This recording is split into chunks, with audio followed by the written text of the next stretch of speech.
Em 1589, o padre e demonologista Peter Mansfield faz a ligação de cada um dos pecados capitais a um demônio supostamente responsável por invocar o mal nas pessoas. É a partir daí que Rafael Montes cria 7 histórias situadas em um vilarejo isolado e assustador.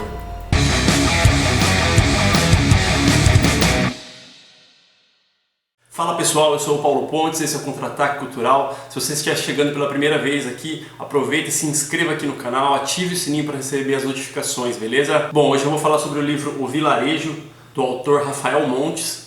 O livro foi lançado em 2015 pela Suma de Letras, selo da editora Companhia das Letras. Esse livro foi a terceira obra escrita pelo Rafael Montes, foi lançado em 2015, mas eu li recentemente, então eu vou trazer para vocês um pouquinho da minha opinião sobre esse livro, que eu gostei muito. Em O Vilarejo, o Rafael Montes se utiliza de uma técnica chamada frame story, que seria inserir em uma história inicial uma outra história. Aqui basicamente isso acontece, é uma espécie de moldura, uma serve de moldura para a outra, né? Isso acontece aqui tanto no prefácio como no pós-fácio do livro. E como funciona essa técnica aqui no Vilarejo? O Rafael ele inicia o livro contando uma história de que teria recebido uma parte ficcional, mas ele conta que ele teria recebido de um proprietário de um sebo do Rio de Janeiro um manuscrito, né, um caderno meio misterioso com algumas imagens e textos com um idioma até então não identificado que poderiam interessar ao autor. Aí, com o manuscrito em mãos, o Rafael descobre que aquele texto, né, os textos que estão ali presentes estão em cimeriano, uma língua já bem antiga, esquecida, e ele vai em busca de uma tradução, né, de um tradutor para aqueles textos. Ele encontra uma pessoa para traduzir e quando ele entrega esse manuscrito na mão do tradutor, ele se assusta com o conteúdo, diz que não vai traduzir, entrega nas mãos do Rafael Montes um dicionário e dá algumas dicas para que ele mesmo faça a tradução sozinho. E foi o que ele fez ali na parte ficcional do livro. E aí então esses textos traduzidos se tornam, seriam o conteúdo ali do livro propriamente dito, que são as 7 histórias dentro do vilarejo.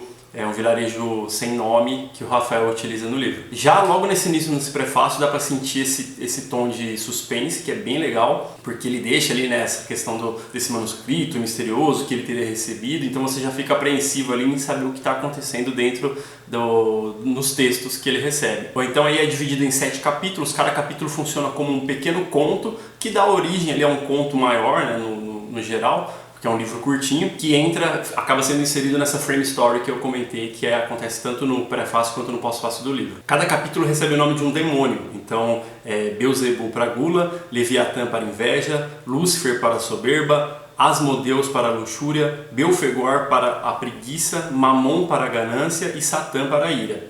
São referências claras aos 7 pecados capitais. Um fato curioso é que tanto o prefácio do livro quanto o seu pós-fácio, que na teoria seriam fatos atuais, eles são narrados no passado, enquanto os contos, que já seriam algo bem mais antigo, né, escrito há anos, são narrados no presente. Isso eu achei bem interessante. O povoado desse vilarejo do livro, que é um vilarejo que não tem nome, ele está isolado e com uma escassez de alimentos, então os moradores começam a apresentar um desespero e algumas atitudes bem questionáveis, né, atos asquerosos, uma degradação da comunidade, como se no isolamento os moradores do vilarejo perdessem totalmente a noção do mal que praticam. E é incrível como o Rafael Montes consegue, em tão poucas páginas, né, são 90 e poucas páginas, abordar a gula, a inveja, a luxúria, a preguiça, a ganância, a ira, enfim, de uma maneira bem profunda, tanto quanto cruel, e isso tudo com auxílio de ilustrações magníficas, assim, muito bem empregadas durante todo o livro, feitas pelo Marcelo Dan. As histórias que o Rafael nos apresenta desse vilarejo, elas podem ser lidas de maneira não cronológica, né, de forma separada, como contos mesmo, só que elas são realizadas para ter um fechamento, né, para ter uma ligação entre os personagens. A gente vai identificando ali em cada conto, né, alguns personagens do vilarejo, então tem os personagens principais daquele específico conto, mas eles vão aparecendo em um ou outro ali, e até que um desfecho une todos eles de uma maneira bem peculiar, assim, e mesmo lendo de forma separada, se você lê o prefácio, lê os textos ali de forma aleatória, depois lê o pós-fácio, faz sentido na história como um todo, como um livro fechado. E o final, né, a imagem que encerra a obra é surpreendente, de certa forma perturbadora, mostra ali toda a monstruosidade humana, independente da ideia inicial de que os demônios de repente possam dominar os indivíduos, né? Na verdade, é humano avançando o sinal ali do coletivo em nome do individual. Esse é daqueles livros para ler em uma única sentada, como a gente diz, né? Pode servir para curar uma ressaca literária, é envolvente, criativo, assustador, de certa forma pesado, cruel, mas com um conteúdo de primeira que leva a questionamentos mais complexos, como preconceito, por exemplo. Bom, então essa foi a minha opinião sobre o livro O Vilarejo, do Rafael Montes. Eu vou deixar aqui na descrição do vídeo, né, na caixa de descrição, o link para vocês adquirirem o livro.